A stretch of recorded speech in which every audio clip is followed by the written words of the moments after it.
ये तीनों स्तंभ क्या क्या है, तो तीनों स्तंभ में सबसे पहले हम लोग पढ़ेंगे संविधान। क्या पढ़ेंगे? संविधान पढ़ेंगे। उसके बाद अगर दूसरा अगर हम लोग बात करें तो संविधानवाद।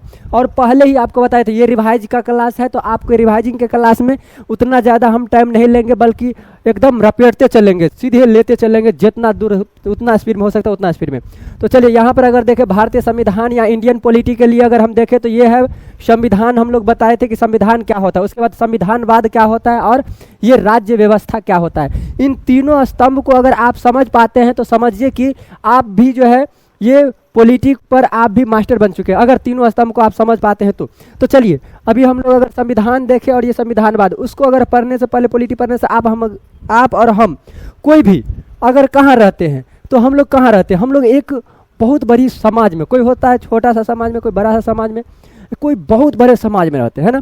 तो एक समाज में सभी लोग रहते हैं और उन्हीं समाज में बहुत सारे कुछ प्रक्रियाएं होते, चाहे हो सकता है विद्यालय कहीं पर हो, कोई संस्थान है जहाँ पर हम लोग रुक सकते हैं, वहाँ पर कुछ बातचीत कर सकते हैं।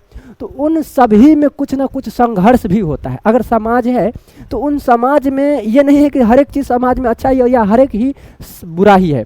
तो उन बुराई और अच्छाई के रूप को लेकर के एक संघर्ष छिड़ा रहता है हर हमेशा समाज में कि ये ऐसा, ये ऐसा, ये ऐसा क्यों, ये ऐसा क्यों, और ये ऐसा क्यों नहीं, और ये ऐसा क्यों नहीं। इस तरह के एक समाज में क्या रहता है, संघर्ष रहता है। उन्हीं संघर्ष को मापने के लिए, उन्हीं संघर्ष को थोड़ा सा अच्छा बनाने के लिए, नियंत्रण करने के लिए, सभी समाज पर नियंत्रण करने के लिए अलग अलग स्तंभ बनाए गए हैं। जैसे कि उन्हीं के लिए हमारे पुलिस होते हैं, उन्हीं के लिए हमारे सेना होती है, उन्हीं के लिए हमारी सरकार होती है। तो इन तीनों चीज़ जो होता है उन समाज को ही नियंत्रण करने के लिए होता है। तो चलिए ये जो संविधान, देखिए ये एक समाज होता है, समाज में विद्यालय होता है, धार्मिक संस्थाएं, बहुत सारे कुछ विवाद उत्पन्न होते हैं और एक संघर्ष होते हैं। क्या होते हैं समाज में? एक संघर्ष होते हैं। उन्हीं संघर्ष को निपटाने के लिए क्या होते हैं जी, यहाँ पर पुलिस होते हैं। क्या होते हैं? यहाँ पर पुलिस होते हैं। कहाँ पर पुलिस होते हैं सर जी? तो यहाँ पर, कहाँ पर? तो ये समाज में, समाज को नियंत्रित करने के लिए ये एक यहाँ पर होता है, सेना होता है, और ये सरकार होता है। और सरकार में पूरे सरकार को नियंत्रण करने के लिए हमारे पास में 3 अंग है। पहला विधायिका, दूसरा कार्यपालिका और तीसरा न्यायपालिका। 3 ये अंग है हमारे पास में। ये सरकार जो है हमारी, उन सरकार में पूरे चीज को नियंत्रण करने के लिए 3 स्तंभ, एक विधायिका, कार्यपालिका और न्यायपालिका, ये तीनों के तीनों अंग होते हैं। चलिए और आगे चलते, आवाज भाई ठीक है ना? आवाज भाई ठीक है? हाँ चलिए अब देखते हैं ये सरकार के बारे में। अगर हम सरकार की देखें तो सरकार कितने भागों में बांटा गया, तो 3 भागों में।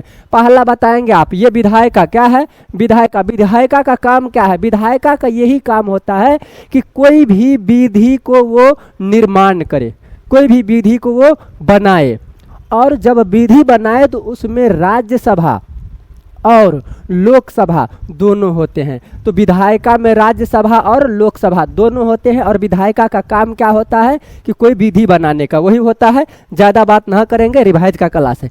और आइए यहाँ पर है कार्यपालिका, और ये कार्यपालिका का काम क्या है? तो जो विधायिका यहाँ पर है, विधायिका पूरे चीज़ को क्या करते, जो भी विधि बनाते हैं, तो जो भी विधि बनाते हैं उनको आगे बढ़ाने का काम, उनको आगे ले जाने का काम, उस पर क्रियान्वयन करने का काम कौन करते हैं? तो ये कार्यपालिका करते हैं। और उन्हीं कार्यपालिका में कौन होते हैं?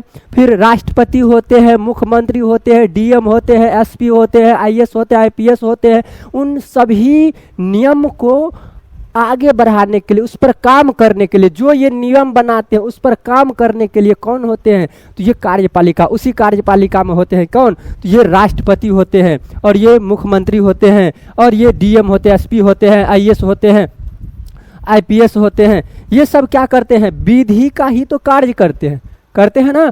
तो अगर इसमें हम देखें तो एक होता है अस्थाई अधिकारी और एक होता है अस्थाई। देखिए अस्थाई वो जो ज़्यादा दिनों तक या ज़्यादा सालों तक कार्य करते हैं। तो बताइए ज़्यादा सालों तक कौन कार्य करेंगे? एक एसपी, डीएसपी, आईएएस, आईपीएस, या कोई भी एक सरकारी टीचर, कोई ऐसे होते हैं ना। तो ये सब जो पद पर बैठे हुए हैं वो सब उनको अस्थाई अधिकारी कहेंगे।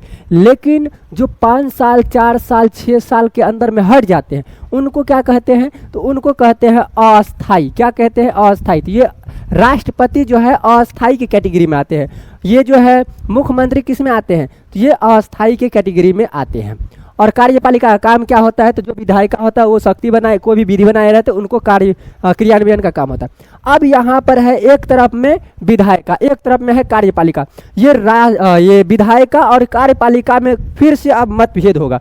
एक तो समाज में मतभेद हो जाते हैं तो उनके लिए सरकार बनाते हैं। अब क्या है कि सरकार जो बनाते हम लोग, या पुलिस है, सेना है, कुछ भी है, तो अब उसमें भी विधायिका और कार्यपालिका, अब इन दोनों में अगर कोई संघर्ष होता है, कुछ भी होता है, तो इन दोनों का निपटारा करने के लिए क्या होता है, हमारे पास में क्या होता है, न्यायपालिका होता है। जहाँ पर क्या होता है, कुछ भी विवाद होगा इन सब में, तो उन सब का विवाद का सुनवाई होगा। क्या होगा? विवाद का सुनवाई होगा। तो ये विवादों की क्या होगी, सुनवाई होगी।